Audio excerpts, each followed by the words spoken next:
Well, it's another day of wiring. It's getting old, but it's necessary. So, this is just going to be a little bit of wiring. I'm going to have to dig out the soldering iron for this one, and we're going to get some track powered. And going to have a choo-choo going around the layout. So, that's what the point of this video is going to be. So, stay tuned. So this is the center section of the layout, and this is all just kind of a temporary slap together, tickle and stick kind of a thing going on here, track. But I need to get power to it, so I'm going to have to drill down through the dirt here, hard dirt. I like the dirt around here, very, very hard. And hopefully not break a bit, and drill my feeder wires, solder them, and then I gotta connect I've got a controller, a DC controller that'll work with this power supply that I put in here. I may just go really fast and just plug the Tech 2 up and call that good for now. I need to build a shelf for this. It looks like it's got a bird poop on it. I trust you. It's not. Just I haven't licked it to find out, but it's not a bird poop. I need to build a shelf or something to hold it, because otherwise I just have to kind of like leave it on top of the layout. But the other thing I've got, little box I've got that I built a few years ago, I can just kind of Velcro or glue or whatever to that wood right there and make it stick. So I think that's probably the way I'll go. And it depends on how lazy I feel today. We'll see. So let's go ahead and get this drilled out, and hopefully it won't be too big of a deal.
Okay, so that's done.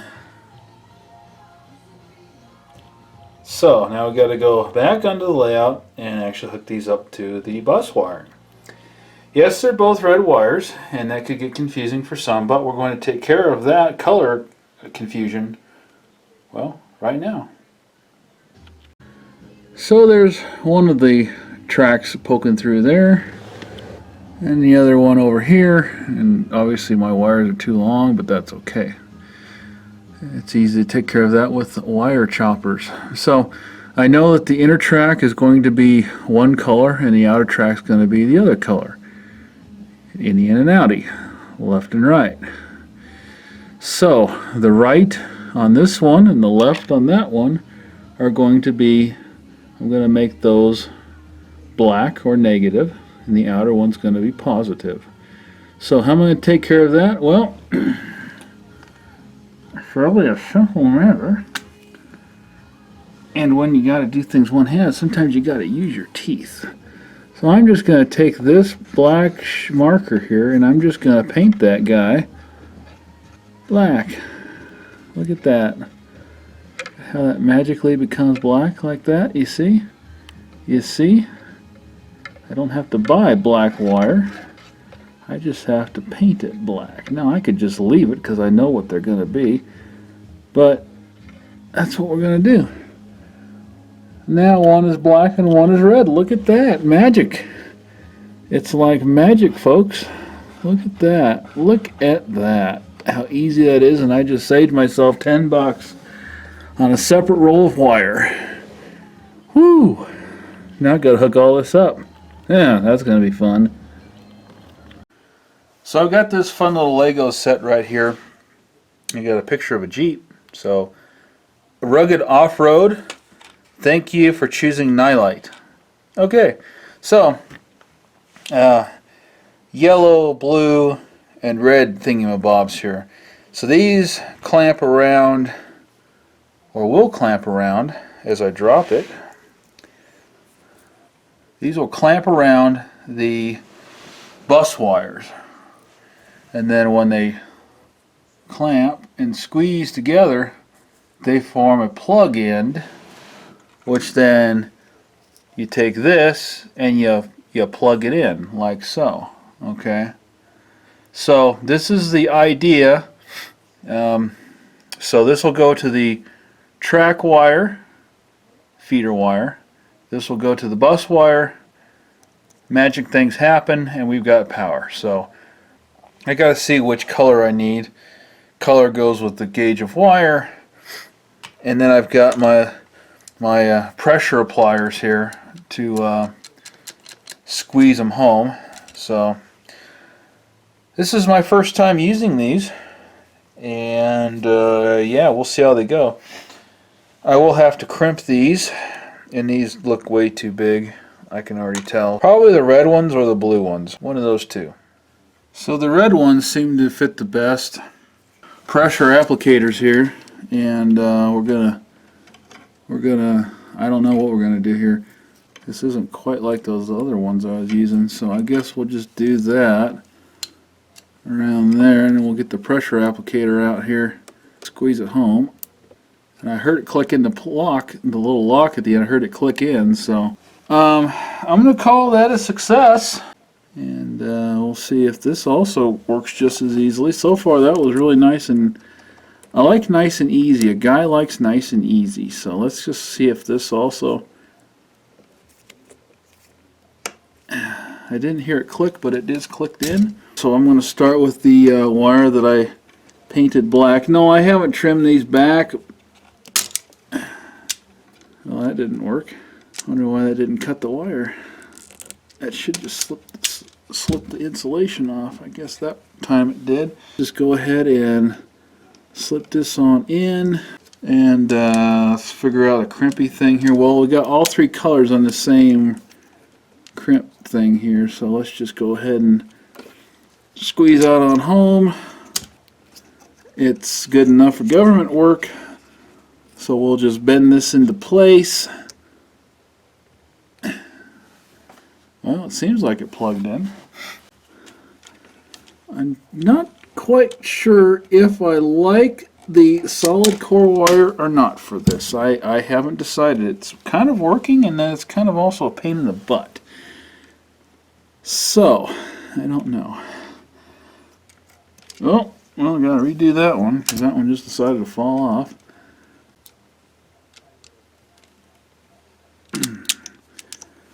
I like these crimpers. You know, not really as tight as I would like. So let's go ahead and try that one more time. Get something meaningful out of that. You know, it'll work. So we're just gonna roll with it for now. Well, I think those are a success. So in theory, we've got power to the track. Well, I don't have power to the bus wire. Okay, I'm not going to bore you guys with the rest of it. I'm just going to do the same thing to this dangly thing right here, and well, we'll see what we can do after that. What power method are we going to go with for this little test chooch?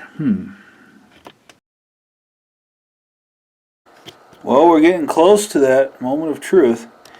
So let me just zip you up here. This is kind of, you know, a little messy. Didn't see that. So we'll just slide the camera back under here. Get the power supply.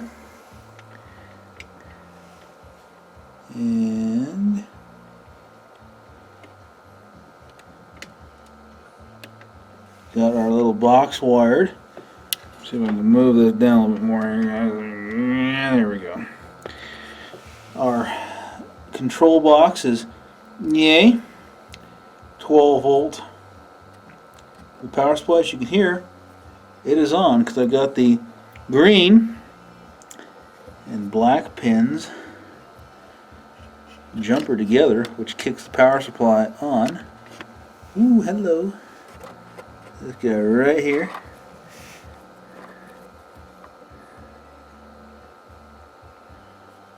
The green wire, ground it to one of the black wires, and voila, it comes on. So we are powered. Now it's time to run a choo-choo. Yeah. So for the inaugural run around the entire loop of the layout is going to be this. I'm going to call it, I think it's a GP40-2. It might be a GP38-2. I'm not sure yet. It didn't come in the original box. $15 from the train show a couple years ago, the Rocky Mountain train show. I have test ran this on the first half of the loop already. I know it runs. It's missing the front and rear handrails, grab irons, what do you want to call it there, but nevertheless, it's a very nice locomotive. And so we're just going to plop him up on the track. Now I don't expect it to make a complete loop around about, here this way because I haven't cleaned this track yet. So I just want to see if we actually have power up here. And what better way to do that than with running a train? And to see if I need to reverse the wires are not under there. So here we go.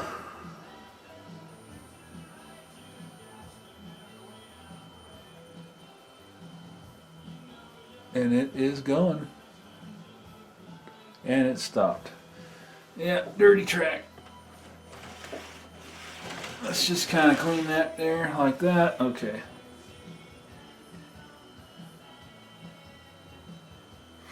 Give it a little more throttle here. And it is going. So we have power.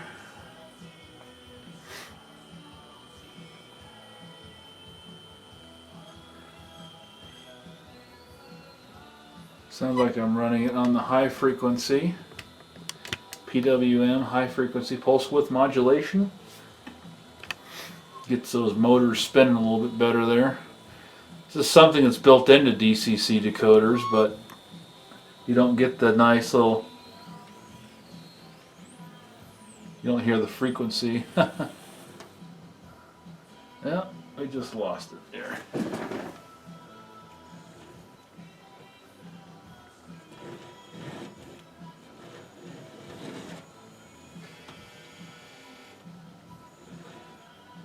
Yeah, that track is definitely dirty. We've got some issues over here, so let me clean this track gentlemanly style, which means off camera because I don't want anybody to see my butt crack trying to clean that track back there.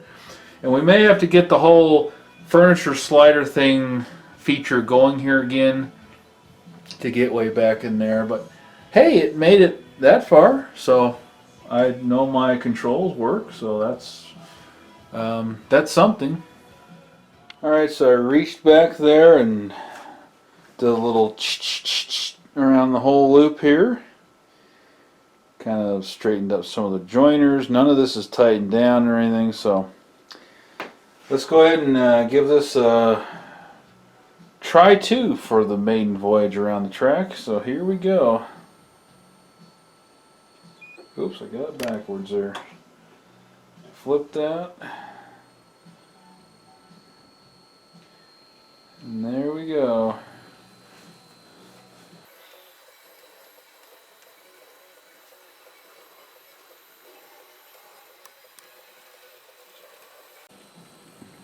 So far it's made it around there. I don't see the headlight flickering.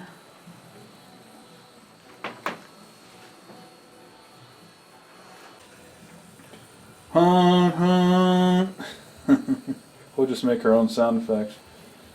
And there we go through the makeshift tunnel porter to the non-existent mountain.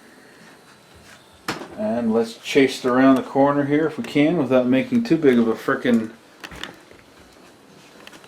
ugly mess here.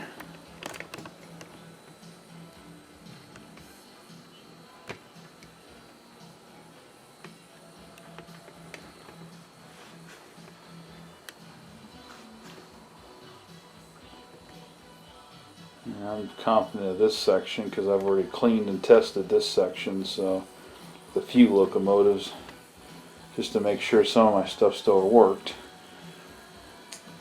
These Atlas locomotives, I really like them. And for 15 bucks at the train show, I like it even more.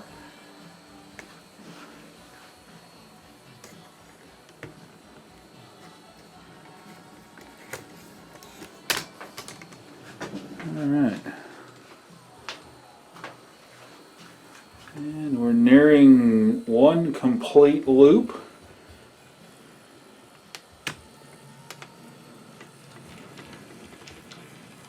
Alright, well, the little locomotive made it. So, that's nice. Well, we're done with the layout. Thanks everyone. No. I'll be done with this video, but yeah, this is all just so I can have a little fun of running a choo-choo and maybe some box cars and for freight cars and all this stuff I've collected the last few years that I haven't ran because I haven't felt like finishing what I was building and had issues and got discouraged and blah blah blah. So now I've got a nice smaller layout here and a nice test track for which to run a train, which is what it's all about in the end, right? So anyway, I don't know why this track is sticking down. I don't know what's on that track right there, but it's adhering itself to the wood. So anyway, I think that's going to be it for this video, guys. We've done the wiring, we've tested it, we've got the controller working. Power supply is working, obviously, because the train went around the loop. The loop is working, the train is working, so we've got it operational. So now it's just time to figure out what do I want to do with this layout. So that'll be future videos. So thank you guys for watching, and we'll see you again right here on Nick's Collectible Creations for trains or models or train chooching. I don't know. We'll find out, but alright guys, peace.